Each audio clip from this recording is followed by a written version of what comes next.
ನನ್ನ ಚಾನಲ್ನ ಎಲ್ಲ ವೀಕ್ಷಕರಿಗೆ ನಮಸ್ಕಾರಗಳು. ಕನ್ನಡ ವರ್ಣಮಾಲೆ ಭಾಗ 1. ಈ ವಿಡಿಯೋದಲ್ಲಿ 10ನೇ ತರಗತಿಯ ವ್ಯಾಕರಣಾಂಶಗಳಲ್ಲಿ ಪ್ರಮುಖವಾದ ಸ್ವರಾಕ್ಷರಗಳ ಬಗ್ಗೆ ಸಂಪೂರ್ಣವಾಗಿ ತಿಳಿದುಕೊಳ್ಳೋಣ.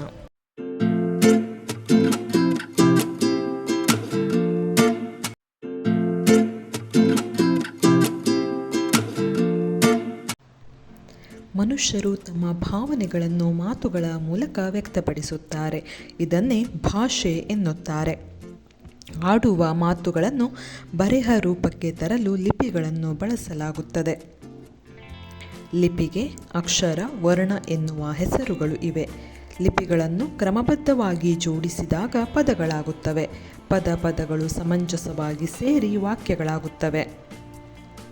ಹೀಗೆ ಲಿಪಿಗಳು, ಪದಗಳ ನಡುವಿನ ಸಂಬಂಧಗಳು ಮುಂತಾದ ವಿಚಾರಗಳನ್ನು ತಿಳಿಸುವ ಶಾಸ್ತ್ರವನ್ನು ವ್ಯಾಕರಣವೆನ್ನುತ್ತಾರೆ.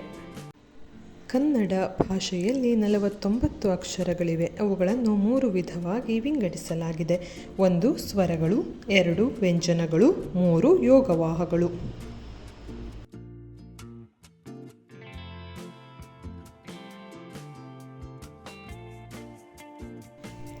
ಸ್ವರಗಳು ಸ್ವತಂತ್ರವಾಗಿ ಉಚ್ಚರಿಸಲಾಗುವ ಅಕ್ಷರಗಳನ್ನು ಸ್ವರಗಳು ಎನ್ನುತ್ತಾರೆ.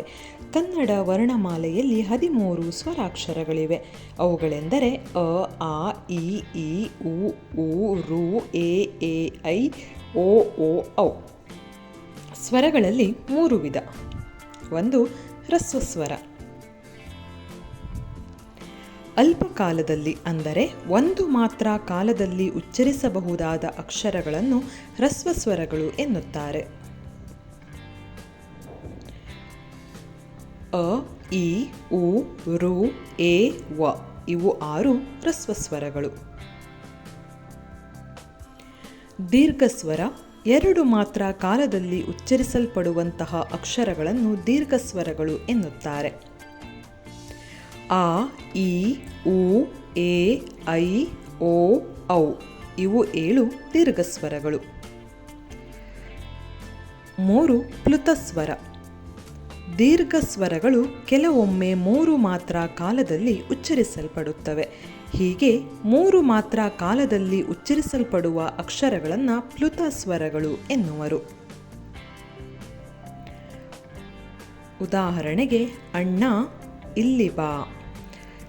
ಇಲ್ಲಿ ಆ ಎನ್ನುವುದು 3 ಮಾತ್ರ ಕಾಲದಲ್ಲಿ ಉಚ್ಚರಿಸಲ್ಪಟ್ಟಿದೆ.